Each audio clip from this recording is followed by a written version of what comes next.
할렐루야. 창세기 말씀 19장 23절부터 29절까지 말씀을 읽고 은혜 나누도록 하겠습니다. 롯이 수알에 들어갈 때에 해가 돋았더라. 여호와께서 하늘 곧 여호와께로부터 유황과 불을 소돔과 고모라에 비같이 내리사 그 성들과 온 들과 성에 거주하는 모든 백성과 땅에 난 것을 다 엎어 멸하셨더라. 롯의 아내는 뒤를 돌아보았으므로 소금 기둥이 되었더라. 아브라함이 그 아침에 일찍이 일어나 여호와 앞에 서 있던 곳에 이르러 소돔과 고모라와 그 온 지역을 향하여 눈을 들어 연기가 옹기 가마의 연기같이 치솟음을 보았더라. 하나님이 그 지역의 성을 멸하실 때이 곧 롯이 거주하는 성을 엎으실 때에 하나님이 아브라함을 생각하사 롯을 그 엎으시는 중에서 내보내셨더라. 아멘. 예, 감사합니다. 예, 오늘 말씀은 상당히 짧죠. 예, 그저께 묵상했던 19장 맨 앞부분부터 전개되는 이야기가 이제 결말로 이어지는 그런 상황입니다. 소돔성의 죄악이 관영하였습니다. 꽉 차 있었죠.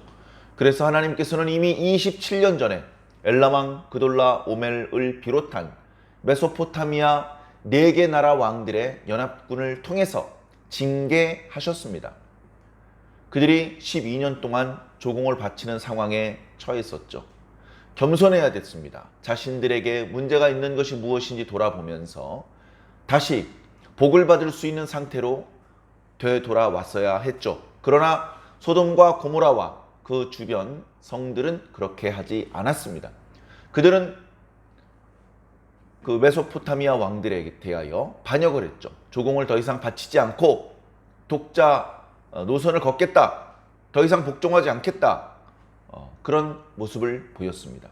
그래 엘라만 그돌라 오멜은 다시 14년 전에 연합 군대를 편성해서 소돔과 그 일대를 공격했던 왕들을 통해서 다시 연합 군대를 편성을 하고 또 공격해 내려왔습니다. 어떻게 보면은 인간적인 관점에서 보면은 물리적으로 경제적인 이득을 취하기 위해서 계속해서 조공을 받아내기 위해서 이제 그렇게 군사를 움직인 것이죠. 인간적인 관점에서 보면 그게 다입니다. 그러나 영적인 관점에서 보면 소돔이 아직 회개하지 않았기 때문에 하나님께서 14년 전에 한 차례 징계하셨지만 그들이 충분히 돌이키지 않았기 때문에 이번에 또다시 징계한다. 그래서 또 이제 그 왕들이 쳐들어와서 그 군대가 막 죽고 성읍이 불타고 사람들이 포로로 끌려가고 재물이 약탈되고 그런 하나님의 징계를 경험을 했습니다. 그때도 어떻습니까? 살고 있던 성읍이 불탔고 살고 있던 사람들이 다 끌고 갔기 때문에 소돔 왕 혼자 어디 골짜기에 숨어서 목숨을 부지했다 한들 과거처럼 소돔성이 운영되거나 왕의 신분으로서 왕의 지위를 유지할 수 없는 상황이죠. 그걸로 어떻게 보면 소돔의 운명은 끝났어야 마땅한 상황입니다. 그러나 그때 소식을 들었던 아브라함이 318명을 데리고 단까지 쫓아 올라가서 방심하고 있던 그돌라 오멜의 그 군대를 야간에 기습을 하고 그들을 다 쳐부수고 사람들을 다 살려가지고 데리고 왔습니다. 그래서 다시 그 사람들을 데리고 소돔성을 재건하고 다시 소돔을 일으켜 세웠겠죠. 그런데 안타깝게도 그런 결정적인 하나님의 징계를 경험했으면서도 그 일을 하나님께서 우리가 죄악에 관영하기 때문에 심판하신 것이다. 경고하신 것이다. 라고 이해하지 못했던 겁니다. 하나님의 사인을 받지 못한 겁니다. 하나님의 뜻을 이해하지 못하는 겁니다. 하나님은 말씀하셨는데 소돔은 듣지 못하고 있는 것이죠. 그래 그로부터 13년이 흐르는 동안 한쪽에서는 이제 이스마엘이 태어났죠. 이스마엘이 13살이 되고 할례를 행하고 그런데 하나님께서는 이스마엘이 아니고 사레를 통해서 나게 될 그 아들을 통해서 이제 네가 상속자가 될 것이다. 이제 그런 말씀을 하고 계신데 지금 또 이런 일이 벌어진 것입니다. 그 소돔성을 기준으로 보면 27년 전에 하나님께서 1차로 경고를 하셨었고 13년 전에 2차로 경고를 하셨음에도 불구하고 그들이 회개하지 않고 있어서 이번엔 하나님께서 직접 오셔서 심판하신 것이죠. 야단치고 주의를 주고 앞으로는 잘하도록 가르쳐 주시고 이게 아니고 이미 충분히 그렇게 기회를 주셨는데 그들이 듣지 않았기 때문에 구제불능 그 성읍은 진멸하여 버리는 것이 그 나머지 창조세계 사람들과 또 땅과 하늘에게 오염을 덜 끼치는 것이다.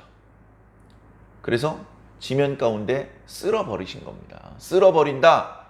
마치 이렇게 유리 테이블에 먼지 같은 게 앉아 있으면 물에 젖어 있는 그 물걸레로 닦으면 깨끗하게 지워지죠. 그렇게 뽀드득 소리가 나게 닦아내는 거. 그걸 수입한다 그러는데요. 이렇게 소돔과 고모라 땅을 수입하시겠다는 겁니다. 쓸어버리시겠다는 겁니다. 이런 표현은 과거에 노아의 홍수 때도 그렇게 말씀하셨었죠. 그때도 온 세상이 죄악으로 꽉 차 있었습니다. 사람들이 태어나면서부터 한다는 생각이 죄지을 궁리만 하고 있는 것에 대해서 하나님께서 탄식하셨죠. 그래서 결국은 그들을 물로 심판하기로 하셨습니다.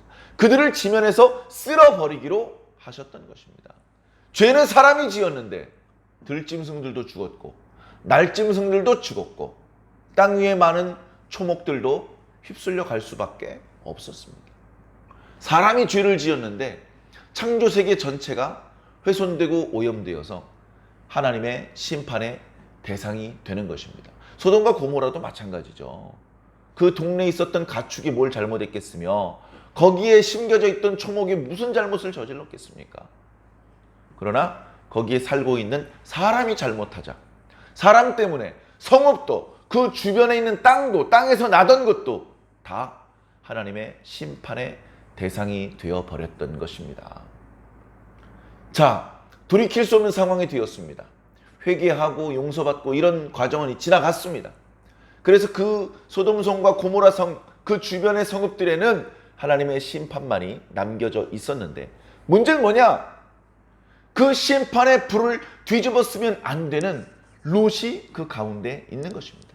그러나 우리가 엄밀히 살펴보았던 것처럼 롯은 그 자체로 온전한 의인은 아니었습니다. 롯은 부족하기로 말하면 한이 없었습니다. 그냥 소돔 사람들과 함께 멸망을 당해도 별로 이상하지 않은 죄인으로 많이 동화되어 있었던 그런 입장이었죠. 그래서 제가 그런 말씀 드렸던 기억이 납니다. 오늘 우리는 아브라함보다는 어쩌면 롯에 더 가까운지도 모르겠습니다. 아브라함처럼 철저한 의인, 아브라함처럼 하나님만 보고 가는 의인, 그런 의인은 아니고 친구 따라가고 엄마 따라가고 뭔가 교회를 다니면서 이렇게 인격도 교양시키고 어떤 인맥도 넓히고 그런 어떤 부가적인 목적 때문에 그런 부가적인 목적이 적지 않은 이유를 차지하는 경우도 왕왕 많이 있습니다. 그런 상황이라면 우리가 롯과 다를 바가 무엇이 있겠습니까? 우리는 아브라함의 자손이다. 믿음으로 구원을 받을 하나님의 백성이다. 그렇게 자부하고 있지만 사실 내면적으로는 오히려 롯에 더 가까운 그런 우리들의 모습.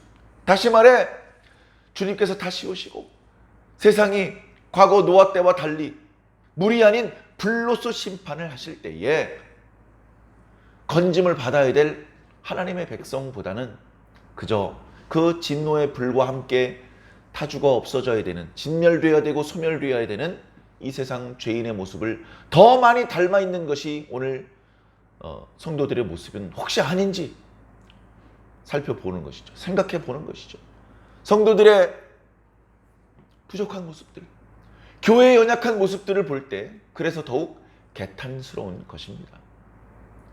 교회는 달라야 되고 성도들은 달라야 되는데 별로 다르지 않다면 정말 개탄스러운 상황이 되지 않을 수 없는 것이죠. 자, 그러나 롯은 온전한 의인이 아니었지만 오늘 말씀 맨 마지막 구절에도 롯 때문이 아니라 하나님께서 아브라함을 생각하셔서 아브라함의 마음 때문에, 아브라함의 기도 때문에 그냥 원리 원칙대로만 할 수 없으셔서 롯을 먼저 내보내시고 그 다음에 심판을 쏟으셨다. 그렇게 말씀하고 계신 것입니다. 쉬운 일이 아니죠. 쉬운 일이 아닙니다. 엄청난 일입니다. 결론부터 미리 말씀드리자면 롯이 구원받은 것은 롯의 공로가 아닙니다. 롯이 의롭기 때문이 아닙니다. 롯은 아브라함이 자기를 생각해서 하나님께 하나님 의인 50명이 있으면 악인과 함께 멸하실 것입니까? 그거는 부당한 것 같습니다. 이렇게 목숨을 걸고 하나님 앞에 간절히 기도했는지 모릅니다. 하나님께서 그냥 심판을 베풀지 않으시고 롯을 먼저 생각하셨다는 것을 잘 모릅니다. 그런 상황이죠. 그리고서 이것저것 주섬주섬 챙겨가지고 나갈 수 있는 시간을 주지 않고 지체하는 롯을 강권에서 끌어낸 하나님의 두 천사가 고마운 게 아니라 오히려 야속하고 두고 나온 것들이 너무 아깝고 그런 입장이죠. 아직도 그런 입장입니다. 생각을 깊이 해보시기를 부탁드립니다. 하나님께서 가자고 하실 때 정말로 아낌없이 다 내려놓고 나오실 수 있습니까? 나오자마자 천국 안으로 들어가는 것이 아니고 하나님께서 나오란 이후에 그 음성을 뒤쫓아서 약간의 고난의 과정을 거쳐서 약간의 시간이 경과된 이후에 하나님 나라에 들어간다면 그 고난스러운 상황 속에서 좀 덜 불편하기 위해서 먹을 거, 입을 거, 심판이 없었더라면 많은 사람의 부러움을 샀을 명품 백 이런 것들 들고 나오시겠습니까? 스포츠카 몰고 나오시겠습니까? 그런 것들이 중요합니까? 하나님께서 부르시는데 그런 거 몰고 나가야 되나요? 의외로 많은 성도들이 또 신앙이 없는 사람들은 거의 모두가 세상에 깊숙이 뿌리를 받고 있습니다. 하나님께서 잡아당기셔도 발을 빼지 못하고 있어요. 발은 어떻게 뺐는데 마음을 빼지 못하고 있습니다. 우리의 마음은 얼마나 세상에 깊숙이 박혀 있는지 가끔 한 번씩 점검해 보시기를 부탁드리고 세상에 뿌리를 내리지 말고 세상으로부터 안전거리를 유지하며 살았으면 좋겠습니다. 그래서 오히려 하나님의 백성들은 이 세상에서는 외국인과 나그네처럼 사는 것이 좋습니다. 장막도 아니고 벽돌로 된 집을 짓고 하나님께서 아무리 부르셔도 아이고 이 집 짓느라 얼마나 고생했는데 저 못 가요. 이런 식으로 반응을 하지 않을 수 있는 차라리 아무것도 가지지 못하고 부르시면 즉시 움직일 수 있는 나그네가 더 행복하고 하나님 나라에 더 가까운 사람이다 라는 것을 생각해 보시기를 부탁을 드립니다. 그래 말씀을 보니까 드디어 롯이 소알성에 들어갔습니다. 롯 혼자 들어간 것은 아닐 것이고 가족들이 다 같이 들어갔겠죠. 그것을 보시고 드디어 하나님께서 소돔과 고모라에 유황과 불을 빛처럼 쏟으셨다 말씀하셨습니다. 큰 거 두세 덩어리만 쏟으셔도 충분히 다 쑥대밭이 되고 사람들이 다 죽고 불탈 수 있을 텐데 하나님의 진노를 표현하기에는 불과 유황 몇 덩어리로는 안 되는 것입니다. 그래서 끝을 알 수 없이 빛처럼 쏟아집니다. 이 심판이 하나님께서 세 사람의 모습으로 마물의 상수리나무 아래서 쉬고 있던 아브라함을 찾으셨던 바로 그 다음 날입니다. 바로 그 다음 날. 사람들이 해가 떠올라서 그 다음 날 일과를 시작하기 전에 어두울 때에 이 심판을 하나님께서는 마무리 지으려고 하셨는데 롯 때문에 많이 지체가 됐죠. 겨우 동틀 때에 롯이 소돔성에서 빠져나왔고 그리고 소알성에 들어갈 때는 이미 해가 돋은 이후였습니다. 그러나 해가 돋은 이후에라도 사람들이 본격적으로 일과를 시작하며 많은 사람들이 눈을 뜨고 하나님께서 심판하시는 장면을 관전하기 전에 순식간에 불과 유황이 비처럼 쏟아지더니 그 성읍과 주변 땅과 거기에 살고 있던 모든 사람들 당연히 가축들이나 초목들은 다 뒤엎어졌겠죠. 다 죽었고 그 흔적을 찾아보기 어려운 지경이 되었을 것입니다. 그렇게 하나님의 혹독한 심판이 쏟아진 것이죠. 하나님의 심판을 우습게 생각하면 안 됩니다. 우리가 어떻게 지연할 수 없고 어떻게 버텨낼 수 없는 불가항력진 그런 강력한 힘으로 하나님의 심판이 임할 것이기 때문에 그렇습니다. 26절에 보면 롯의 아내는 뒤돌아보았기 때문에 소금기둥이 되었다라고 말씀하고 있습니다. 뒤돌아보았다. 왜 뒤돌아보았을까? 뒤에서 번쩍번쩍하고 우르릉쾅쾅 소리가 나니까 자기도 모르게 무의식적으로 고개를 돌렸을까요? 원어적인 의미를 살펴보면 뭔가를 고려하면서 고개를 돌린 것입니다. 고개를 돌린 것은 거기 두고 나온 것이 아까웠기 때문에 그렇습니다. 두고 나온 것이. 예전에 롯이 아브라함과 헤어질 때에 아브라함이 네가 동하면 난 서를 하고 네가 서하면 나는 동을 하겠다. 그때 롯이 동했죠. 동편 요단 땅을 선택을 했습니다. 그쪽에 소돔성이 있었는데 그 소돔성은 아직 심판하시기 이전이었기 때문에 물이 많았고 에덴 동산과 같았고 애굽 땅과 같았더라라고 그렇게 말씀하고 있습니다. 그러고 보니 지금 롯이 소돔성에서 빠져나온 것처럼 나중에 하나님의 백성 이스라엘이 애굽에서 빠져나오는 상황이 연출됩니다. 그때 애굽에서 빠져나올 때 한편으로는 좋죠. 이제 더 이상 노예 생활을 하지 않아도 된다. 이제 더 이상 애굽의 군사들의 눈치를 보면서 학대를 받아가면서 힘든 노동에 시달리지 않아도 된다. 우리는 우리의 조상들에게 약속하신 땅에 들어가서 이제 당당하게 자주 국민으로 살 수 있다. 그런 마음, 그런 기쁜 마음이 한쪽엔 있었겠죠. 그러나 애굽 문 열고 나오자마자 가나안 문 열고 들어간 것이 아니고 참 견뎌내기 어려운 광야의 과정이 버티고 있었던 것입니다. 물이 없고 양식이 없고 뭐 덥고 불편하고 뭐 그런 상황을 맞이하자 하나님의 백성 이스라엘이 무엇을 했느냐? 애굽을 그리워했습니다. 애굽을 그리워하는 거예요. 자꾸 고개를 돌려서 애굽을 쳐다보는 겁니다. 잘 보이지도 않는 데까지 나왔으면서 몸은 나왔는데 마음은 나오지 못했던 것이죠. 그러니까 어떻게 합니까? 수시로 애굽으로 돌아가자는 소리를 하고 애굽 땅에 있었을 때 애굽 사람들이 하던 우상 숭배를 흉내내기 시작했던 것입니다. 진정한 출애굽을 이루지 못했던 것이죠. 출애굽이 안 되면 가나안에 들어가는 게 안 되는 겁니다. 하나님의 백성들도 마찬가지입니다. 오늘 우리들도 그것이 물리적인 어떤 공간을 말하는 것은 아니겠습니다만 우리가 죄 가운데 살았고 세상 가운데 살았다가 우리를 부르시는 하나님의 음성, 예수님의 음성을 듣고 세상으로부터 빠져나와서 천국에 들어가기 전에 지금 교회에 있지 않습니까? 교회에 적을 두고 있지 않습니까? 교회에서 말씀 듣고 축복받고 사랑받고 위로받고 좋은 일만 있는 것이 아니고 고난도 많아요. 힘든 일도 많아요. 세상에서 나오면 바로 천국으로 꼴이 나는 줄 알았더니 교회에서 수십 년 동안 봉사하면서 여전히 고통스러운 일들을 만날 수도 있습니다. 그런 상황이 될 때마다 많은 성도들이 세상을 뒤돌아봅니다.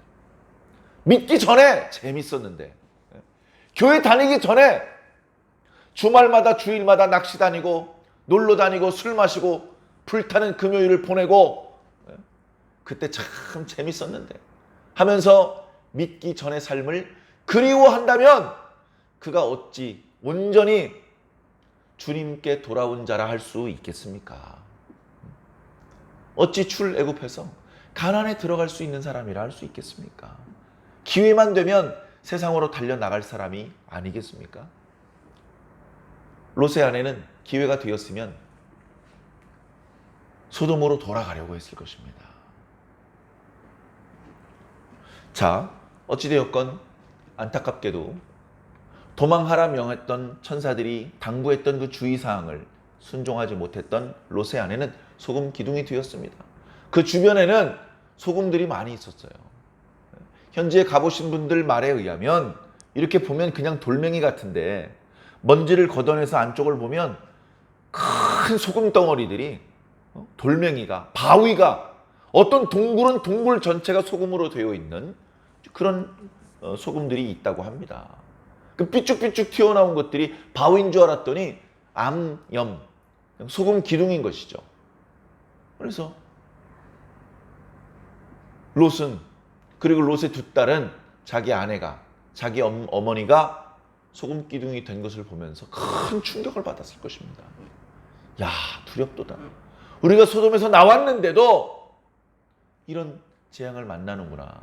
정말 두렵도다. 그 롯과 두 딸이 경험했던 충격과 공포는 우리가 상상하지 못할, 걱정 없어. 믿음이 좋은 성도들은 하나님께서 반드시 지켜주실 거야. 하나님께서 반드시 내 기도를 듣고 계시고 하나님께서 나를 남겨놓지 않고 데려가실 거야. 그런 어떤 믿음이 있고 그 굳건한 믿음은 우리들의 마음에 평안을 주죠. 그러나 롯과 두 딸은 그런 평안함을 느끼지 못했을 것입니다. 큰 두려움이, 이거 이러다가 우리도 멸망당하는 것이 아닌가 하는 큰 두려움 가운데 있었을 것입니다. 그래서 이어지는 말씀을 보면 하나님의 이 무서운 심판에서 벗어져 나와서 그 심판을 피했음에도 불구하고 결국 그들이 보여준 모습들은, 그들이 결정한 어떤 선택한 어떤 상황들은 별로 신앙적이지 않은, 아름답지 않은 그런 모습이라는 것을 보여주고 있고, 이들이 선택한 그 결과에 따라서 나타나게 된 새로운 어떤 족속들은 나중에 하나님께 인정받지 못하고 여호와의 총회에 포함되지 못하는 그런 결과를 맞이하게 됩니다. 공교롭게 이렇게 롯의 이야기와 돌아오는 수요일 저녁에 하나님의 총회에 누구는 들어올 수 있고 누구는 못 들어온다는 말씀이 연결되고 있습니다. 사랑하는 성도 여러분, 우리들은 몸으로도 마음으로도 저 악한 세상에 미련을 두지 말고 하나님께서 부르시는 음성을 쫓아서 세상을 뿌리치고 나와 하나님 품에 달려가 안길 수 있으시기를 바랍니다.